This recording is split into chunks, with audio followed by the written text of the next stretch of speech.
Welcome to this week's episode of the MEyou Music podcast. Joining me and Tom this week, we have Sanjay Kumar, guitarist for Greylotus Wormhole and another band called Poise.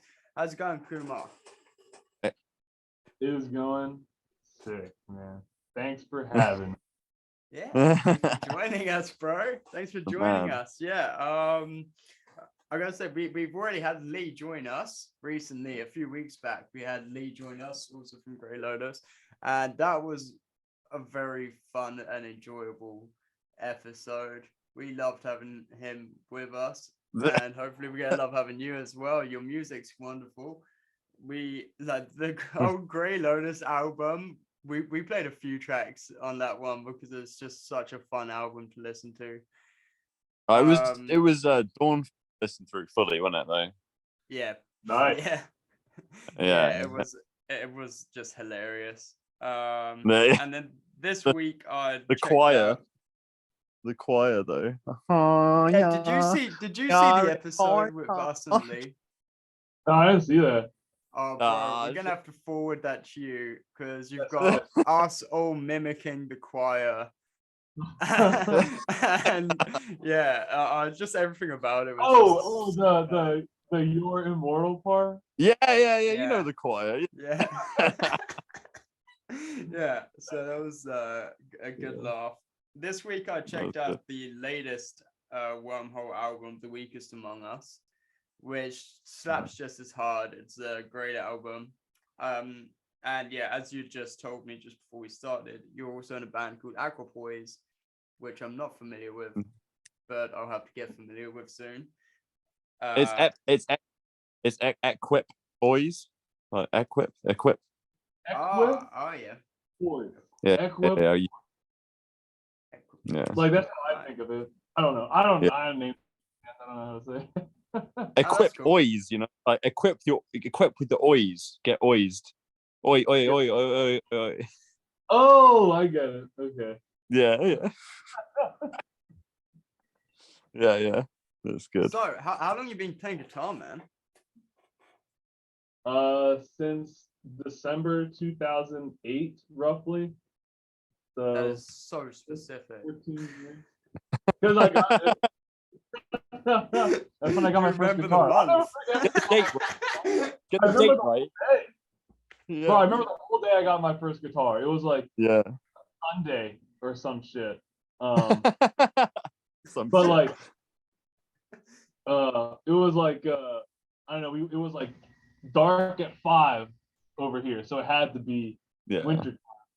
And we're going to the music around near me, and it was this guy there, Gary's first day, and I had like 3 guitars to choose from, and I went with this red Epiphone Strat because I liked Iron Maiden and they played Strats. So I was like, yeah. And I remember we went to Target on the way home, and I was like in the back seat, like touching it and shit. So I don't know why I'm talking about this, but my first guitar. Yeah, that's when I got my first guitar. And the first thing I learned when I got home was tried to figure out how to read tabs, and I learned like this one Buckethead riff. That was like really easy. Fuck yeah, Buckethead. Nice. But that was one of the big reasons I wanted a guitar. Yeah, Buckethead's a hell of a being. I don't even want to call him a man. Like, it's Buckethead. Just so much music coming from one person that you probably can't even like. It would take you a year to listen through all of his tracks. Yeah, for real. New album every week. It's insane. He's got some ultra bangers, like, and it goes under the radar because there's so much. But hold on, you gotta listen to the Buckethead Bermuda Triangle album. Okay. All right. Yeah. Buckethead fucking Triangle album. It's so cool. I love it. Yeah, well, like, I'm all about weird, you know that, Sandy. we've already had plenty. Getting an Epi Strat is not the. It's a pretty decent first guitar, you know. That's like an investment. It's something like, you know what? I know I want to play guitar. My first guitar. I didn't know what I was getting. Guitar from Argos, and it sounded terrible. And I had to play on that for about a year before I came to the conclusion that I need to upgrade. I'm gonna stick to playing this instrument. Yeah. I can't keep playing one which just sounds like trash at the time. I've actually got to put some money into a good I love my instrument. £10 from Toys R Us, bro. I love my one. You know, it Is made that all the your blue stuff? yeah, One? the Yeah, blue one. that Yeah. one's awesome. That was way better than my Dude, I've other got to Strat. buy one of my first guitars again. I don't know why I haven't done this. I should buy another Epiphone Red Strat. You probably should, yeah. What guitar? Well, you got two guitars from what I can see with you there. What guitars you rocking now? Oh, you got Pink Telly. Oh, the new baby. Oh, multi-scale. Nice. Yeah, that's like, it's my newest one, probably my favorite. I'm doing a lot of writing on this one. Ooh, Okay. Nice. I tuned this one to C standard. This is kind of the do-it-all guitar. I got other ones right here. They're all hidden. They're all hidden beneath the cracks. This is one that I use for Wormhole as my main guitar. Yeah, that's the one. Got that like 80s vibe to it. Yeah, it's fucking disgusting right now because I haven't taken it since I got home. I got one more really close one that's like ultra sick. I also broke the case in it. All right, this is a lot of people's favorite one. Oh, yo, it's like a dinky. It's like a Jackson dinky. What model is It's it? you know Richie Allen, like Heavy Metal Ninjas. Oh, is it? Oh, nice. Nice. Yeah. Love it. Beautiful. It's his Ormsby signature one. And of course it's Ormsby. Of course it's Ormsby. I just needed a guitar with a trim. And that's the only one that they had. So do you favor playing multi-scales? I do, yeah. Why? What's your reason? I've never had much experience getting my hands on a multi-scale. Okay, so you get the whole purpose of it, right? It's about tension. Yeah. It's got more tension on the bottom strings than on the high strings. So it's like, if you're somebody like me who plays a lot of riffs and a lot of solos, a baritone, like an extended range, would be fucking awesome for my rhythm playing. Yeah. Because I want a tighter string for when I'm doing that shit. But I want a shorter scale for when I'm doing that shit. So the multi-scale gives you both. And it looks cool as fuck, dude. Come on. They do look cool. They do look cool. Have I shown you my my multi-scale fretless? No, that sounds ridiculous. It's got Tosin's fucking like pickups in. Is this one that you brought to mind? The one you've played live. Yeah, the one you've played live a couple times. Who made it? What's the company? I'm not talking about the company.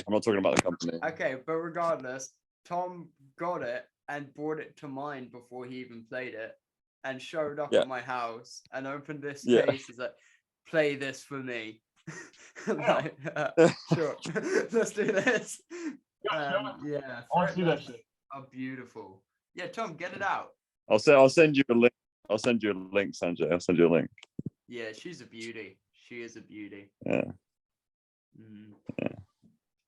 Yeah. No, it's a very strange guitar to play though. Scale, but have you you've got the Ormsby ones with the head without the headstock? Yeah, I got one of those. Oh, you got one of those, bro. What don't you have other than the red epi? I don't think he has a 9-string. That's my She's beautiful. This is also fucked up right now because I never cleaned it after I got home from that Greylotus thing in like June. What do you rate what was I more, gonna say? like a headless or do you prefer the ones with a headstock? I prefer a headstock. I used to play Strandbergs, and I loved headless. Like 2016, like it was kind of more like I really like Alan Holdsworth too. And I was trying to learn to be like him, I guess. So I was really into the headless vibe. And it was rare. Like headless was rare back then. So when I saw it, it was like, whoa, headless guitar. That's so I was really into it. I really, really liked Strandbergs. So I finally got one. This is like I got one of the first production model ones. I don't think I have it here with me. I have two of them. I actually met a guy that's still with Strandberg. Oh no, he was with Strandberg for a long time, so I know a couple of these guitars. I did like I got this one and I have a black one. But anyway, that's crazy. I really, really, really like Strandbergs. But the issue with them, I'm gonna share screen this picture because this is a Strandberg. I don't know if you guys have seen this one. This is the model made for Sarah Longfield. And when I saw I was that is just beautiful that they're making guitars. Well, she did that, didn't she? Does anybody know that she painted the first version of that? I'm pretty sure. Did she? That's impressive. Yeah. She painted it. It's the same with Yvette Young's doing that now as well. Yeah, right? I thought that's who I was thinking of originally, but I do like Sarah's one. I gotta say, one.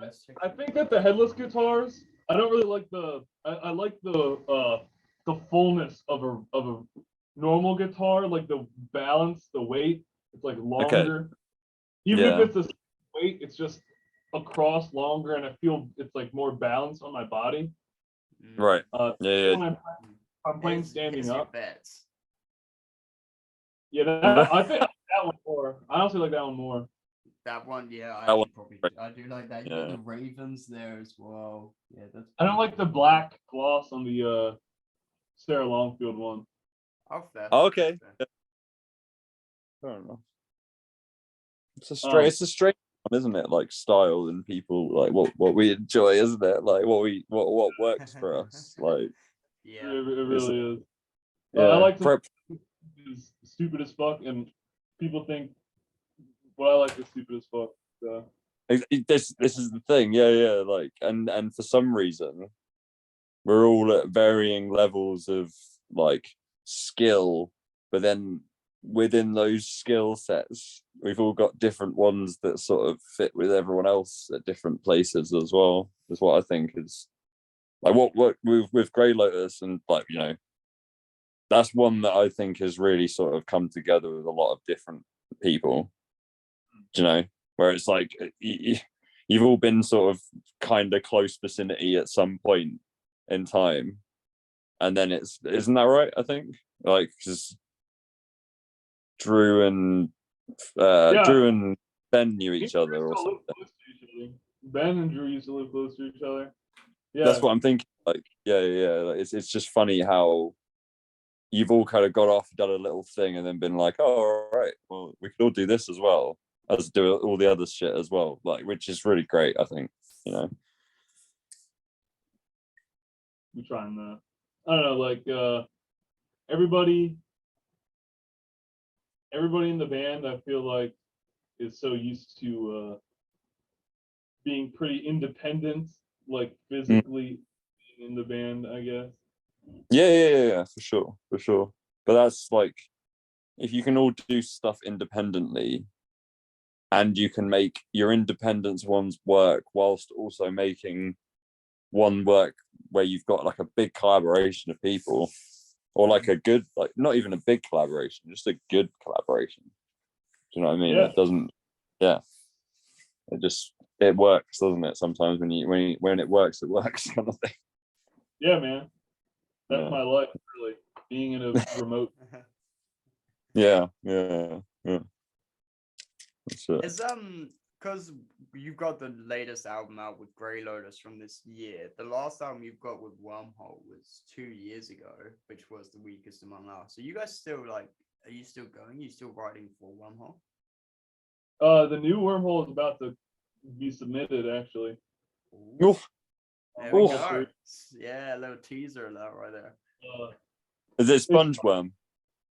I mean, there's some sick SpongeBob. There's the best possible in all reasoning. The best possible sample is on the record.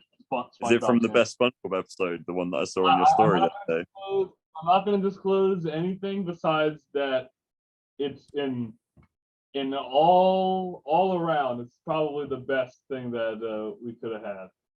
It's the SpongeBob one that I saw on your story. I know it is. I feel it. Oh, the mad snail disease. Yeah. No, that one. But I actually was thinking about using that. I called you out. That clip is so. Yeah. That's part of the fun about Wormhole is like, yeah. What's the SpongeBob, you know?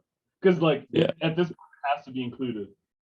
Yeah. Oh yeah. I mean, it's kind of dangerous to not. Where was did you ever get the SpongeBob onesie though?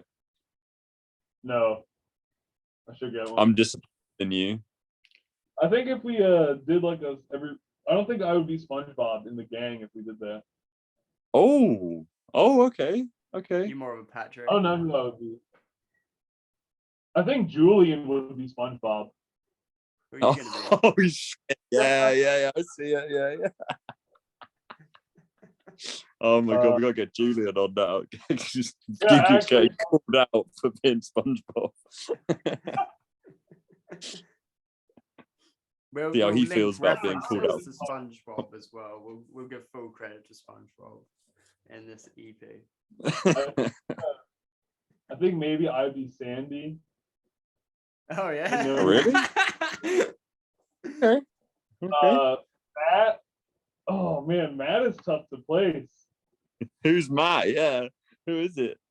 Oof. That's really tough to place. Basil, our bass player, would definitely be Patrick. you know straight away. That's just a given bass player role there. Oh man, who's not anything? Big diss to anyone who's playing bass right there.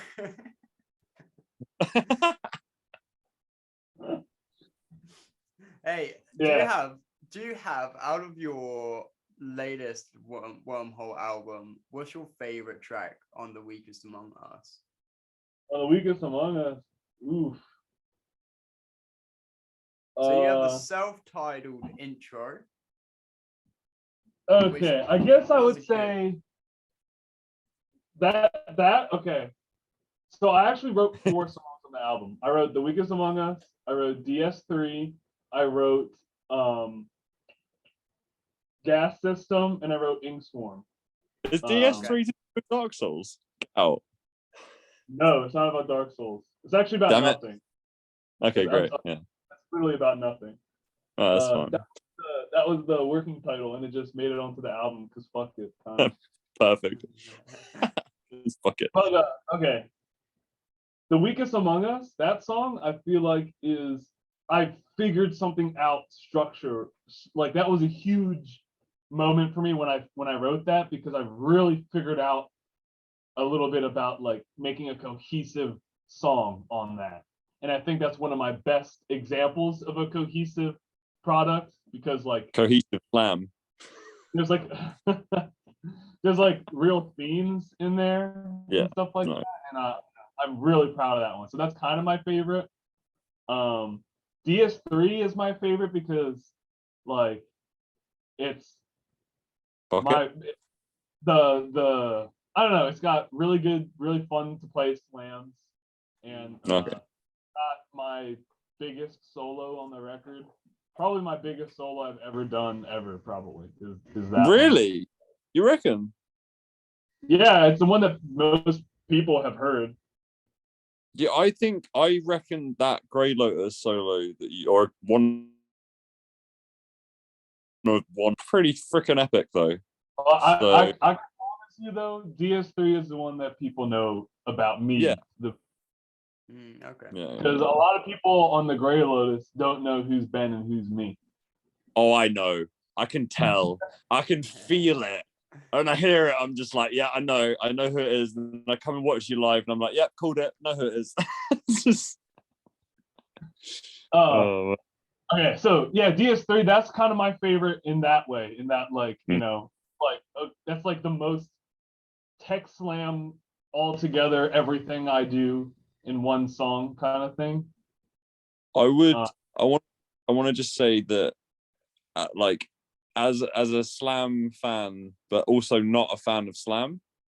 Do you know what I mean? Okay. Yeah, I know what you mean. Wormhole is a Crania, like, you know, plus a bit, if you know a Crania, right? Yeah, like, you know, yeah, you're up on that, man. You've actually you've taken the Crania on, like, on your own stretch as well. Like, in my opinion, it's kind of the same. It's kind of the same for me, where it's like I'm not a straight fan of like just straight Slam. I'm not a fan of just straight death metal, you know. But when there's like a fusion and where there's a lot of movement between it, and it's not just stagnant as one strict subgenre of metal, then I can find a lot of enjoyment in it. But if it's just one album, just straight brutal death metal with nothing else in it, I'm like, fuck, I need a break. Like, I get halfway through it, my mind's gonna blow. And if it's just Slam, at one point, I've just heard that same riff circled over for like 20 minutes now. I'm like, okay, where are we going?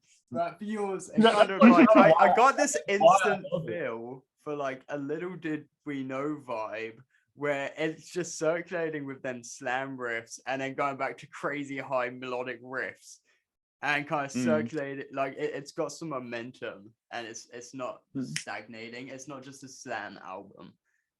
It's so that was like the whole the initial like idea of it was like, okay, like, I mean, I love Slam and I love like the straight Slam stuff, and I honestly love that it's the same riff, like basically always. Fair. But so the whole idea was like, okay, most Slam stuff is like the slams are the song, right? Yeah. And then the other riffs are filler. So the idea initially was, okay, well, let's just put something real in the filler spots. Yeah. So that it's not filler riffs anymore. It's riffs between the slams are also great, and then the slams are great. So, you know, it's music that I wanted to exist, you know? Because like I love Slam and I love tech death. Like my favorite bands in literally 2013, my favorite bands were Abominable Putridity. Yep. And Necrophagist. Oh yeah. Where's Beneath the Massacre? What? Where's Beneath the Massacre and all this? I mean, I wasn't into Beneath the Massacre back then, and you can tell by the absence of this. Yeah. I saw them, man. I saw them back then, like probably about 2013, man. It was fucking hilarious, like crazy time. I filled in for Inferi. And dude, I can't believe that they're a one guitar band. That's so much on the one on the one guy. But the bassist fucking you know they're brothers? Guitar player and bass player are brothers? Nah, that makes sense. Makes sense. That's cool. All right, let's all have a jam. All right, Sanjay, you pick the track from the Weakest Among Us that we get to listen to. Do you want to go with DS3, or do you want to go with the Weakest Among Us? Well, that's the longest one. So I think my favorite in terms of maybe DS3. Yeah, probably DS3. Let's just do it. Let's go, fine, man. We got time. Let's go.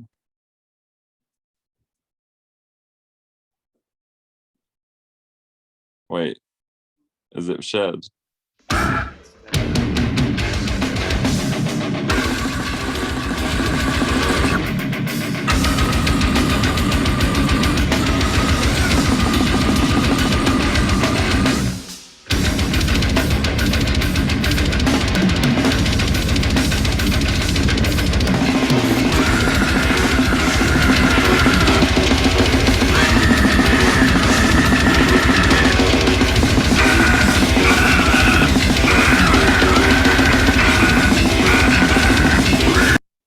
You guys didn't hear that, did you? Yeah. You guys are hearing it. Yeah. I'm not. Okay.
Well, it's a shame for me because I couldn't hear any of it.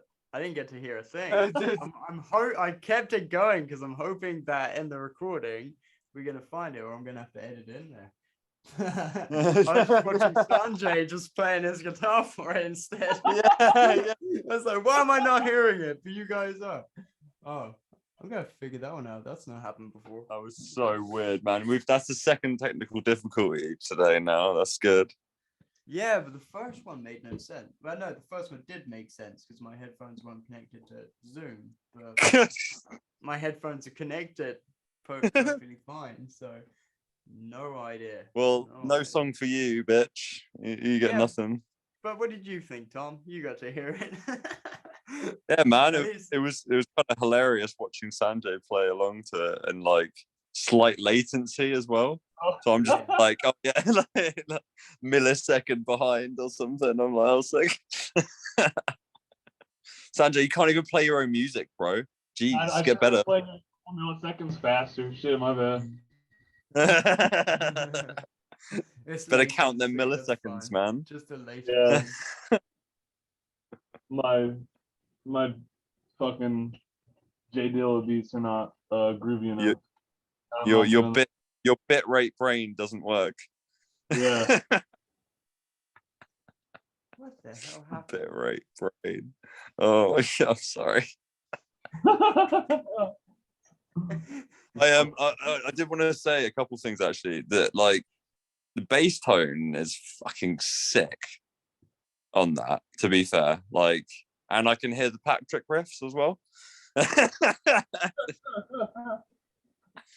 Oh man, no, it's generally and genuinely a fucking piece of genius. To be honest with you, the whole like just wormhole. I saw you guys. You remember we met? We did the whole, didn't we? We met at one of your shows in Guildford or something. After your that's it. The after your ferry over, your enjoyable ferry ride over. I was hungover. Yeah, you were a little bit. Like a whole fucking. The only thing you could get at the fucking on the boat was wine, so we bought 2 bottles of wine. That's how to do it. That's how Wormhole will go, man. Good times. Yeah. That's how long ago is that? 2018. 4 years, man. Yeah. 4.5 years ago.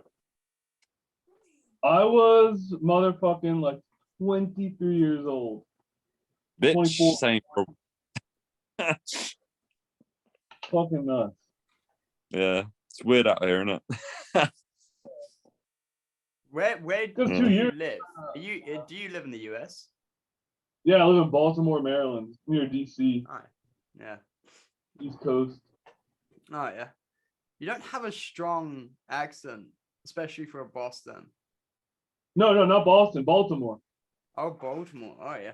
You still don't have a strong American you know where that accent. You know, it's very, very subtle. What? No, dude, I sound pretty American. He's so American. Listen to him. I guess I'm used to the more of a West Coast accent than East. Maybe. Yeah. Wait, where are you in again, Jack? Where are you at? Right now, I'm living in New Zealand, but I'm from the same part of the UK as Tom. New Zealand? Shit, though. Yeah, the South Island, New Zealand. What city? Christchurch. Oh, I know. I actually know where that is. Yeah, but so when I first moved, I moved to the peninsula near there. So I didn't really live in a city. I just lived by the bush. And then I moved around the country in both islands, and I just lived by a bush. Yeah, by the bush, bro. That's what it's called here, by the bush. And then after 4 years of moving around, I ended up coming back here, and now I'm on the outskirts of the city, not too far from the bush. Again, so, I quite like. Just not living... in the bush anymore. Yeah, it's great. I'm not in the bush, no, but I'm pretty close. Take me like that's a 30-minute drive. Yeah, it's definitely the extreme opposite from outskirts London, UK, to by the bush, New Zealand. Yeah. Yeah. You guys got to do a tour in New Zealand, because I will say the only problem with the South Island, New Zealand, is that no bands come here ever. There is like, I mean, Australian like tour in general. That's definitely like.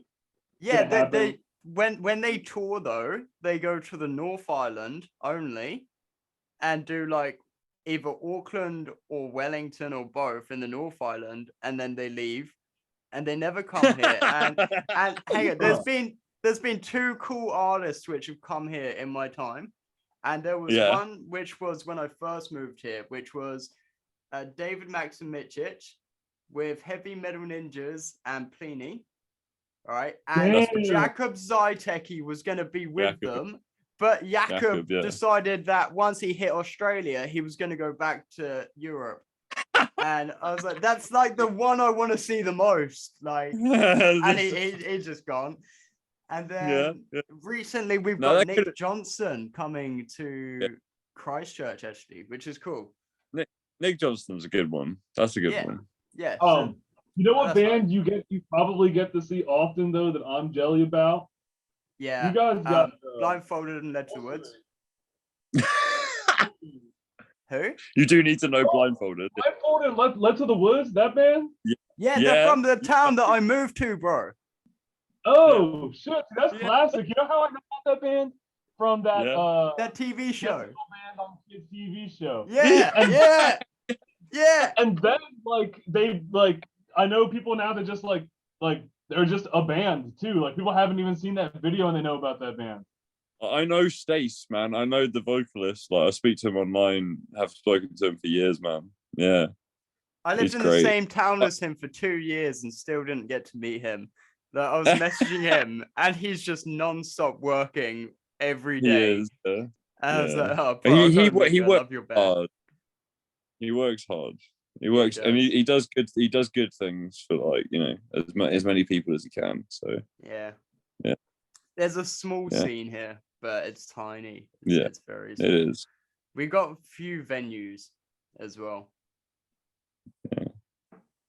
Whereas if you're, you know, stateside or in the UK, you got it all compacted there, kind of. I mean, it depends where you live. Depends where you live. On the East Coast, like you're sorted. Like, I mean, I am at least. I can go 2 hours north to Philly. Or I could just go 20 minutes in Baltimore, or go like an hour south to DC. All places that have shows. But if you live in like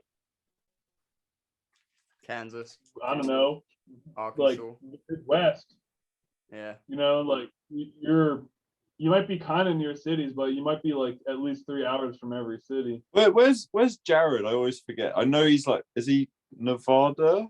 Or is it? Yeah, he's in Reno, Nevada. Reno, yeah, that's what. We usually get shows really in Reno. I know, but like, it's one of those areas, isn't it? Like Arizona has pretty tough time with it, right? Yeah, because Arizona, the only 2 cities that could get hit up are Phoenix and Mesa. Yeah, and they're basically the same. Right. You've got it like, because our next to Arizona, you got New Mexico, and isn't it the like desert gig in New Mexico? There's like a cave where they use it as a stage in the middle of the white sand desert. Oh, the Red Rocks. Yeah, that's the one. Yeah, that's a cool venue out in the desert.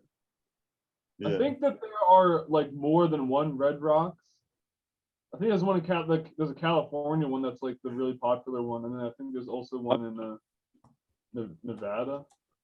I was in Nevada. Oh yeah. I don't know, man. The world's fucking big. Yeah, it's pretty big. It's pretty big. How big it is, honestly. It's pretty fucked up. Oh yeah, I'm saying the Red Rock Amphitheater. Where is it though? Yeah, one of my favorite things to do, I realized on tour, was to play Google Maps Street View, where you just pick a random place and to just go zoom in and see what roads you can look at, and just be like, just shit to make you go like, damn, people are really out here, you know? Oh, yeah. It's in Colorado, bro. Yeah, Colorado. Oh, yeah. You know, with like the whole street map thing, I'm trying to street view your house right now. Well, my house. Oh, that'd be funny, dude. You just like houses on stream and shit. I could just like live see you just on the podcast through your window on Google Earth. the house right now.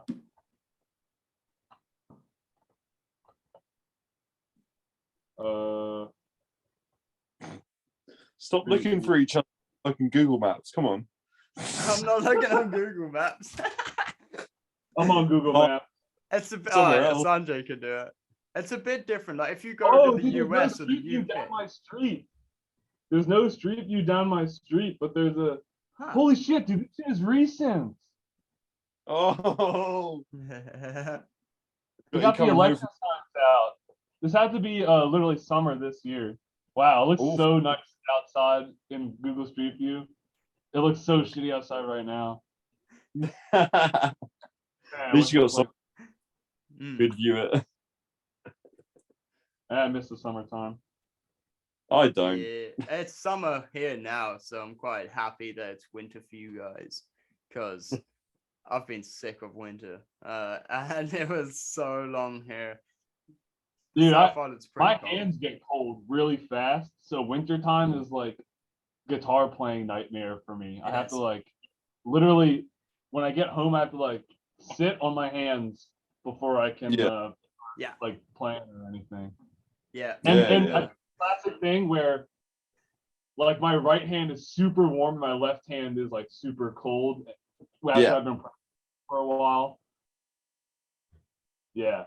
Or I'll like be really cold and put on all these layers and start practicing, and then when I'm in it, I get all hot, and then I take it off, and then I'm like, damn, I'm cold again. And then In the US, I haven't been to America, so do you have central heating in your house? Yeah. Yeah, so that's a thing in the UK as well, but in New Zealand, that's not a thing. You just have to be cold until summer's back. And so for all of winter, I've just got my instruments. I'm like, nah, I'm not even touching it. It's too cold in my room. I just need to like wrap myself up or be outside doing stuff because it's just too cold to be sitting there with an instrument just playing. Yeah.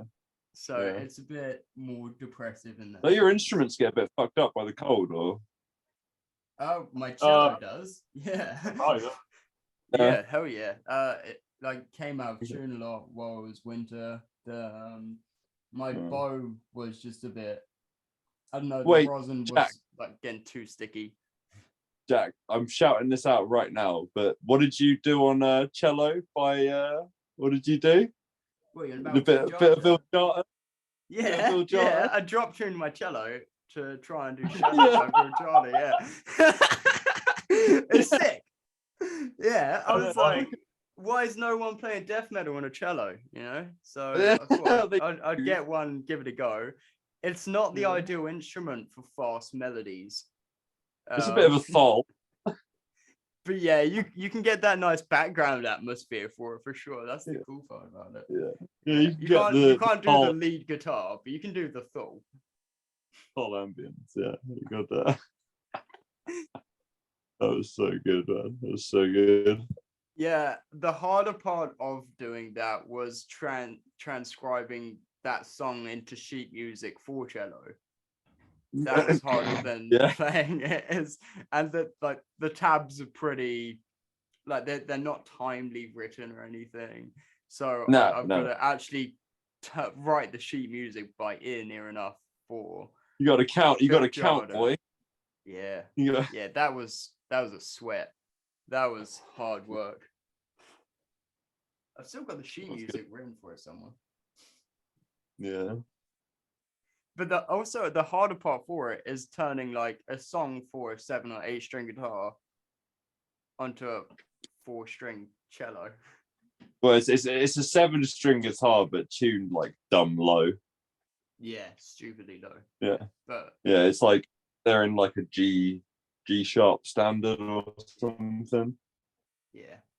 I'm and like sure. I had to tune that lowest string over an octave different from my 2nd string, and then I was basically using that low string for all the low riffs, and then just this huge jump. Your tension is fine, but the tension is absolutely fine. Oh yeah. Oh man. Surprisingly. surprisingly. But I don't have a guitar right now. I don't have like an A string guitar, so I can't play that stuff. So my only option was to use the cello. Exactly. You got to do it. You got to work with what you got sometimes. Yeah. Sometimes you just want to chill out and play some Viljada and you don't have a guitar. So you just do it on the cello. It's just... But I would love to actually like play along with, let's say, a heavy metal band, a death metal band, and just do some like ambient background noises with it. Well, it's like Pine do it, don't they? Pine do it. Yeah, kind of good example. When they did that crossover with Contra, it was just such a beautiful blend. Yeah, the Kirsty's Metal Hands, but that's not got the cello in it. Do they not add a cello to that one? No, it's not the cello. Just their first album. It's just Pine that have the cellist. I remember when we saw that live. That was beautiful. I met Joe that night. It was very good. Yeah, it was a beautiful one. Oh man, I'm dude. Yeah. It's been a beautiful talk, but before we wrap things up, let's give me an idea of what to expect with Equipoise. I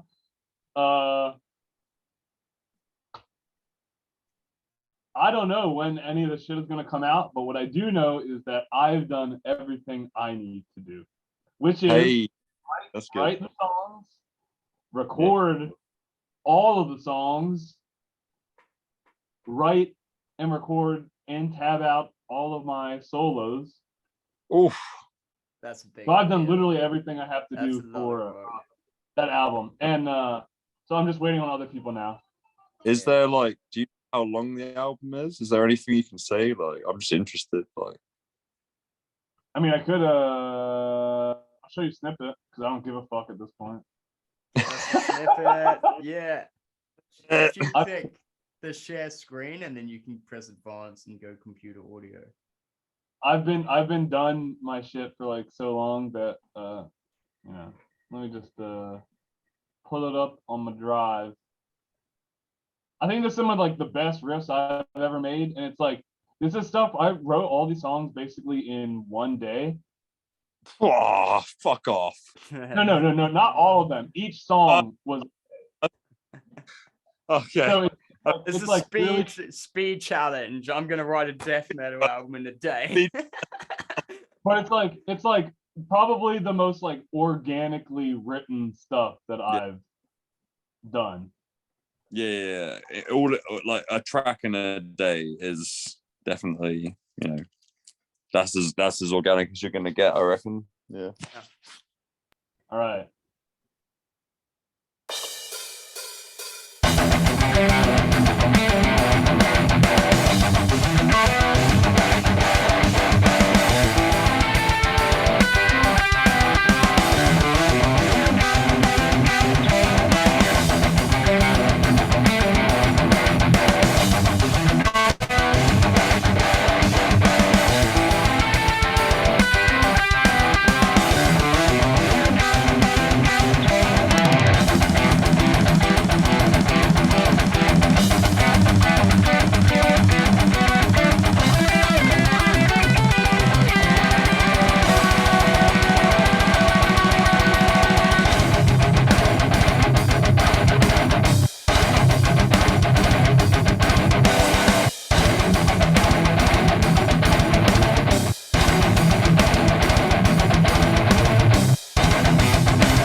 Nice.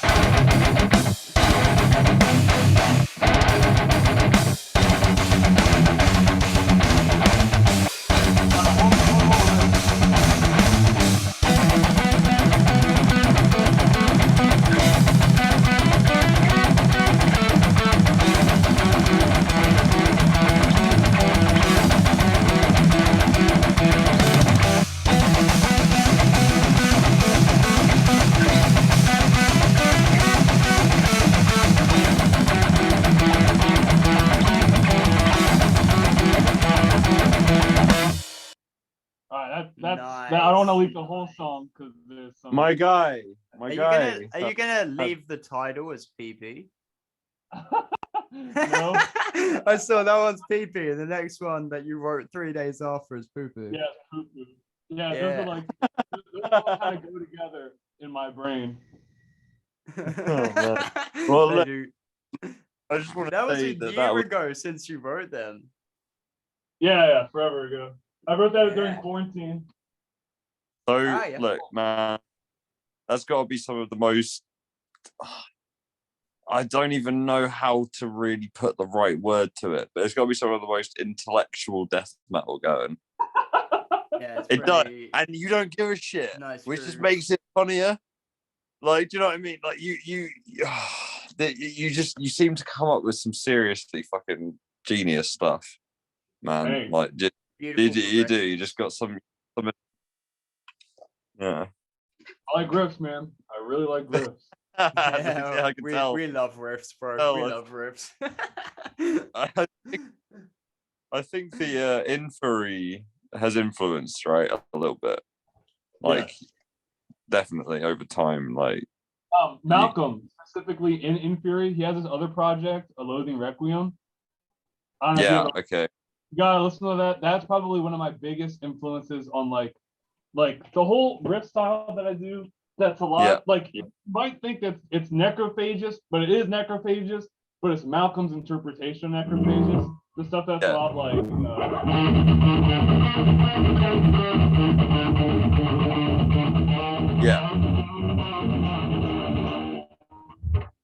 I love that shit.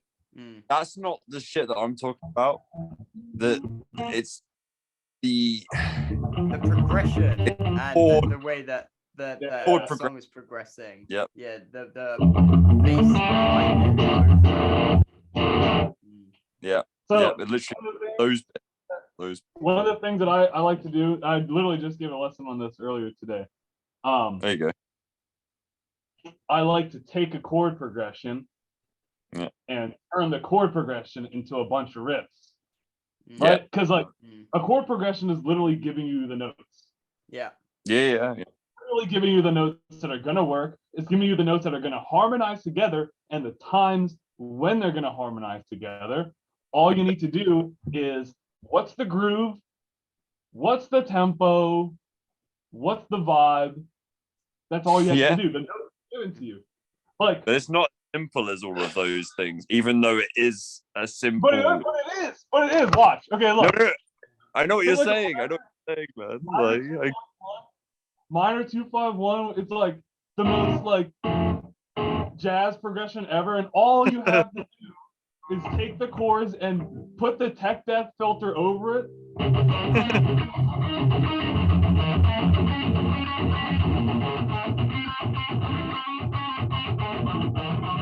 Right, and then it's like, whoa, there you go. I know.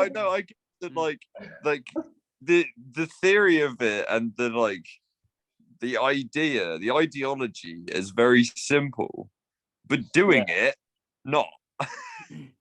You know, I once I downloaded the MIDI for a Beethoven symphony, and I put all the tracks into just one MIDI track, and then put that as an 8-string guitar with loads of distortion. Whoa.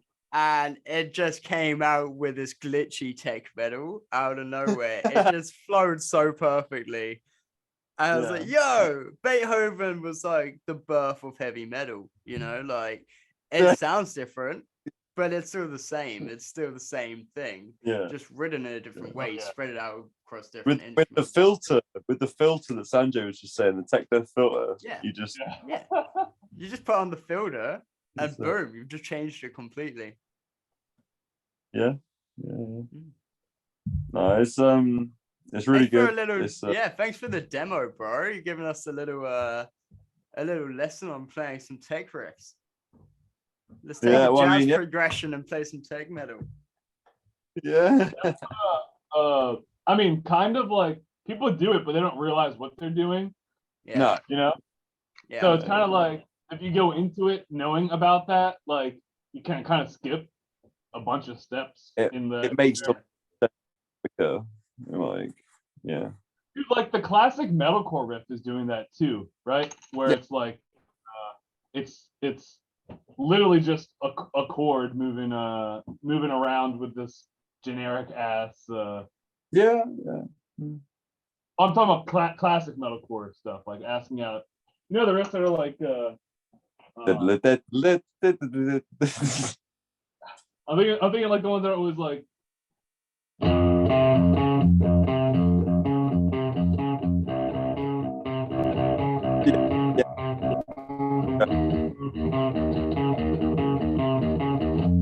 Like that's literally following. That's just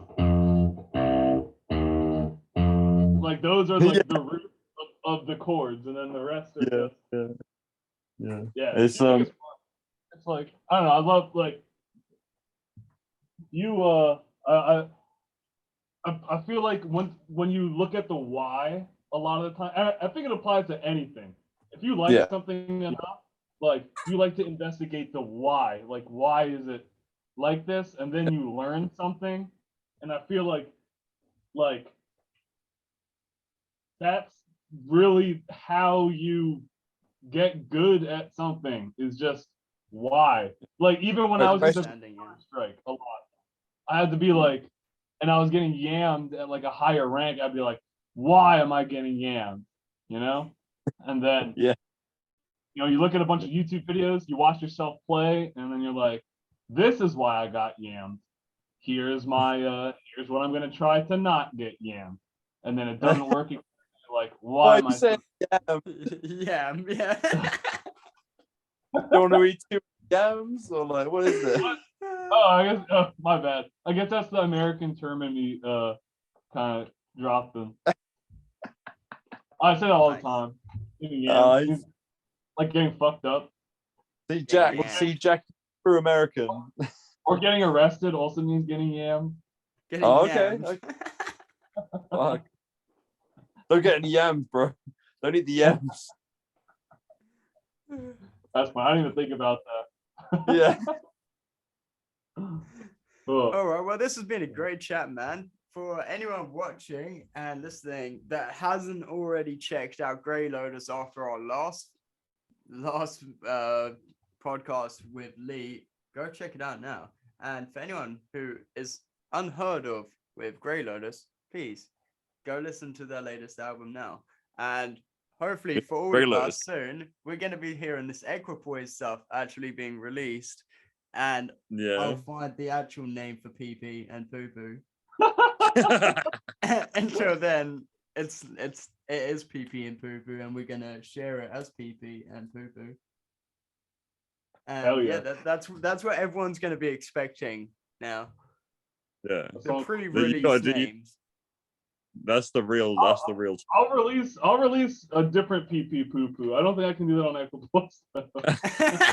You care about that track too much. We'll save PP Poo Poo for another time then. Yeah. We should collaborate. The three of us make PP Poo Poo. Then we need a third one too. PP Poo Poo come. Oh no, you can't. You can't come. It's PP Poo Poo can't come. There we go. Boom. There you go. There you go. Let's go. Just call it PP Poo Poo spew.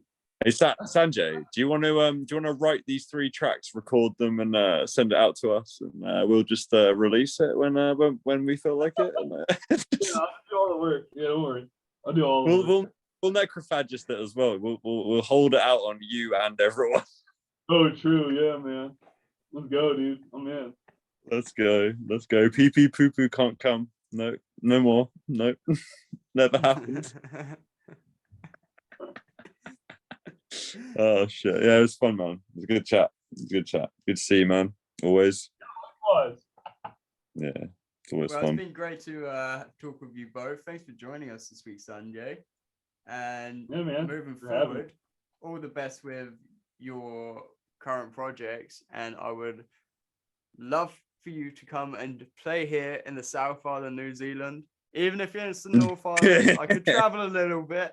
That's not too far. A little bit. I'm not gonna go like all the way to Australia for a gig. Why not? Because that's expensive, bro. It's like a 4+ hour flight. That's like the distance between the whole of America, bro. No, I'm in the middle of nowhere in the ocean. I'm in the middle of nowhere. We did this last week. Not that far. We did this with Lee. You remember? It's not that far. It's pretty far. It's far, but it's not that far. It's not even the size. Remember, the size of Australia is 6 hours. That's bigger than Europe, bro.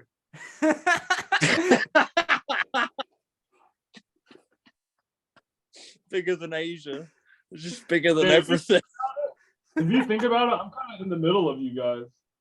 You are. Yeah. You are right in the middle of us. You're right in the middle. That's why we got 3 different time zones right now. You wanna feel sandwiched, don't you, Sanjay? Yes, I do. All right. Sandwiched like a star. Tom, good night. Sanjay, good evening. And for me, I'm going to go and enjoy the beautiful morning out there.